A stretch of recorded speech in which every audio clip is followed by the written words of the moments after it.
बस आणखी काही दिवस आणि 2025 संपणार आहे.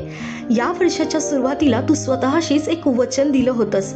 या वर्षी स्वतःला सिद्ध करायचंच, काहीतरी स्वतःचं करायचंच. फक्त घर नाही तर स्वतःचं आयुष्य बदलायचं. पण खरं सांग, काय झालं त्या वचनाचं? स्वयंपाक, कपडे, भांडी, मुलं, नातं, संसार या सगळ्यांनी थांबवलं की मनातल्या भीतीनेच तुला थांबवलं? 2025 सोपं नव्हतं.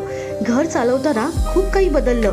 काही नाती तुटली, स्वतःचा वेळ, स्वतःची स्वप्न सगळं कुठेतरी हरवलं. पण या वर्षाने एक मोठा धडा दिला. जीवनाचं काहीच निश्चित नसतं. आज तू आहेस, उद्या कोणी विचारायलाही नसतं. म्हणून आता एक गोष्ट कायम लक्षात ठेव. तुझेही स्वप्न असतात.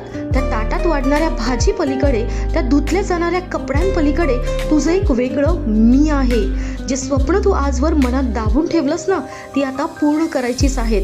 नववर्ष फक्त एक तारीख नसते, ती गृहिणीच्या आयुष्यातील नवा अध्याय असतो. स्वतःसाठी जगायला सुरुवात करण्याचा. यावेळी स्वतःशी एक चॅलेंज घे. जे या वर्षी अपूर्ण राहिलंय ते पुढच्या वर्षी पूर्ण करायचंच. आता तुझा कमबॅक नाही, आता तुझी ओळख बनवायची आहे. तुझं नाव, तुझी मेहनत, तुझा अभिमान. सांग बरं, या वर्षी कोणतं स्वप्न अपूर्ण राहिलं जे तू पुढच्या वर्षी पूर्ण करणार आहेस? कमेंटमध्ये फक्त एक शब्द लिह, कमबॅकची हिस्ट्री.